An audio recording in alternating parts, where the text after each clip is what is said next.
चेतना, वो संगठन जो है सीटू से जुड़ा हुआ संगठन, आंगनबाड़ी सेविका सहायिका जो संगठन है वो सीटू पूरे ऑल इंडिया पैमाने पर का संगठन है और ये पूरी तरह से ये आम मेहनत कशों को बुनियादी परिवर्तन की लड़ाई लड़ता है। केवल सुधारवादी लड़ाई हम लोग पूरे विश्वास नहीं करते, केवल सरकारी लड़ाई हम लोग लड़ रहे हैं, 500 वेतन बढ़ा दीजिए, 1000 गुना कर दीजिए, कर रहे हैं। लेकिन जो अभी जो सवाल हमारे पास समस्याएं हैं, शिक्षा का सवाल, स्वास्थ्य का सवाल, सामाजिक सवाल, ये सारे सवालों को समझना होगा। और जो हमारे शासक वर्ग जो हैं उनका जो चरित्र है वो कैसा है, अगर शासक वर्ग का चरित्र हम लोग के पक्ष में रहता तो जरूर हमारे बारे में सोचता। लेकिन लगातार इन लोग जब शासक की सत्ता से बाहर रहती है, इसका चरित्र कुछ, सत्ता में आएगी उसका चरित्र कुछ है। इन लोग जो भी सत्ता में है, या केंद्र की सरकार है या राज्य की सरकारें हैं, इसमें हमें कहने में जरा सा जक नहीं है, इन लोग अवसरवादी हैं। ये लगातार मजदूरों पर, किसानों पर, मेहनत कशों पर, सारे जो भी है, आज क्या सरकारें करती है, सभी जगह प्राइवेट सेक्टर ठेका पर एक तरफ कहते हैं समाजवादी राज है, लोकतांत्रिक समाजवादी देश है, और उस देश में आदमी आज तक ले वो मानदेय पर खट रहा है, सभी तरह के काम ले रहे हैं। एक लोकतांत्रिक देश में हमें काम का अधिकार होना चाहिए, हमें पूरी वेतन का अधिकार होना चाहिए, हमारे बाल बच्चों को शिक्षा का अधिकार होना चाहिए, स्वास्थ्य का अधिकार होना चाहिए। लेकिन ये सवाल बिल्कुल गौण पड़ा हुआ है, तो तत्कालीन क्या करते हैं, वेतन की लड़ाई करते हैं। तो वो कंसेप्ट बिल्कुल समझ लेना पड़ेगा और तभी आप लड़ाई लड़िएगा। सुधारवादी लड़ाई से ज्यादा कुछ मिलने जुलने को नहीं है, और आपको क्रांतिकारी समझ करना पड़ेगा, आपको जुझारू बनना पड़ेगा, आपको अपना अधिकार है, समझे नहीं पा रहे कि हमारा अधिकार और क्या, इसी लड़ाई में लड़ते हैं। वो चीज के बारे में आपको समझ में आता है, 100 रुपया के पास अगर कोई छीनना चाहेगा तो समझ में आया कि हम 100 रुपये मेरा है, वो आपका जो राइट है, वो राइट का कंसेप्ट ही नहीं आया है कि हमारा राइट अधिकार क्या है। तब तक आज मेरा वैसी नौकरी मिला है, चलो कोई तरह से कर, ये समझ नहीं।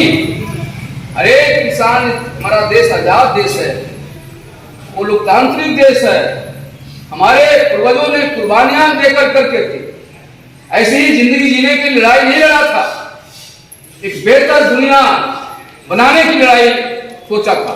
तो आप लोग का जो जीमा जो है वो कितनी बड़ी बीमारियां हैं, और उस बीमारियों के साथ सरकार खिलवाड़ कर रही है। बच्चों को देखना, चर्चा का देखना, अन्य लोगों को स्वास्थ्य के बारे में जानकारी देना, बच्चों को पढ़ाना भी आप लोगों की बात बीमारी है। लेकिन ये बीमारियां को सरकार भली बात कुछ नहीं समझ रही है, लगता है बहुत बड़ा उपकार हम कर रहे हैं, लोगों को नौकरी दे दी है। उपकार नहीं है, आप लोगों का ये अधिकार है। हिंदुस्तान के प्रत्येक नौजवानों का, इसका 18 वर्ष के बाद उम्र हो गया है, उसका अधिकार बनता है कि हम रोजगार ले, काम ले, इस प्रकार का काम हो, और सम्मानजनक जिंदगी जीने का अधिकार है।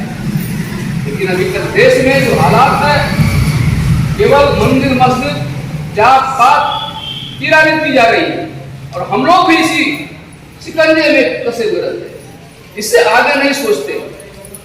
हमें बिल्कुल एक आंगनबाड़ी जो संगठन है और अन्य संगठनों के साथ, हम भी एक आंगनबाड़ी से नहीं है, हम किसान संगठन से हैं, लेकिन हमें आते हैं क्यों, समझते हैं कि केवल एक किसान ही देश में परिवर्तन होता है कर देगा। हमको आंगनबाड़ी से, आशा से, कर्मचारियों से, अन्य सारे रोजगार सेवक से, सारे जो भी कर्मचारी हैं, सारे कर्मचारियों के साथ जब तक पूरी समझ के साथ लड़ाई, हम संगठित होकर लड़ाई नहीं लड़ेंगे, हमारा अधिकार नहीं मिलेगा।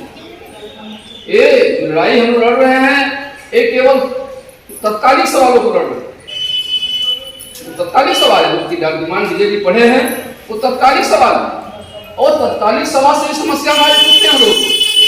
इसलिए मैं कहता हूँ हम लोग लगातार इस आंगनबाड़ी संगठन के साथ जुड़े हुए रहते हैं, मदद करते हैं, लेकिन इसमें चेतना भी पैदा करने की बात करते हैं। जब तक आप में क्रांतिकारी जनवादी समझ, लोकतांत्रिक समझ पैदा नहीं होगा, जब तक देश के दुश्मन जो है, दुश्मन का चरित्र को नहीं समझिएगा, तब तक आपकी लड़ाई आप नहीं जीत सकते हैं।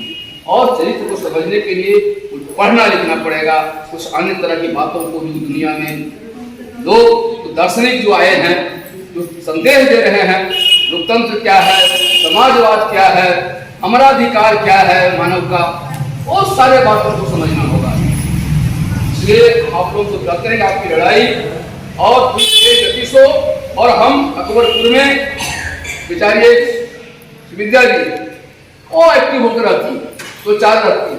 बाकी मैं देखता हूं कि एक तरह से दलालों का एक फौज खड़ा कर दिया गया। एक सीमा पर दलाली करना होगा। आप आपका अधिकार है, आपका राइट है, आपका वेतन से काटता मांगता पैसा है।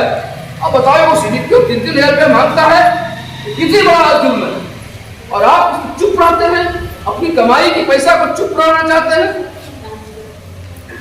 इससे लड़ना, संगठित होकर लड़ना होगा, आवाज को बुलंद करना पड़ेगा। हम अफसोस टकराएंगे नहीं, लेकिन एक जो अधिकार पर हमला हो रहा है, इस हमला को रोकना होगा।